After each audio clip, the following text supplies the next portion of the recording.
কংগ্ৰেছ কেতিয়াও দোষমুক্ত হ'ব নোৱাৰে, কংগ্ৰেছ কেতিয়াও ক্ষমাৰযোগ্য হ'ব নোৱাৰে।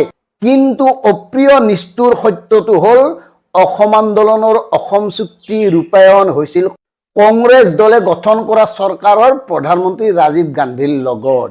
গতিকে কংগ্ৰেছ আৰু অসম আন্দোলনৰ সেই সময়ৰ নেতাসকলৰ লগত চুক্তি হৈছিল আৰু সেই চুক্তিটোক লৈ যদি যিকোনো এটা আঞ্চলিক দলে কংগ্ৰেছৰ শীৰ্ষ নেতৃত্বক লগ ধৰে সাক্ষাৎ কৰে তাত অপৰাধ ক'ত?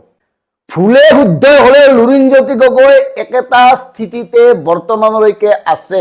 গতিকে আমাৰ একদম স্পষ্ট কথা, হাৰে হিমজুৱে নিজকে জাতীয়তাবাদী বুলি ভবা যিকোনো আঞ্চলিক দলেই ৰাহুল গান্ধীক সাক্ষাৎ কৰিব পাৰে, অসম চুক্তি বিষয়টো আলোচনা কৰিব পাৰে, দাবী তুলিব পাৰে। কাৰণ ৰাহুল গান্ধীৰ জৰিয়তে যদি সংসদৰ মজিয়াত বিষয়টো উপস্থাপন হয় তেতিয়ালে বিষয়টোৱে পুনৰ গুৰুত্ব পাব।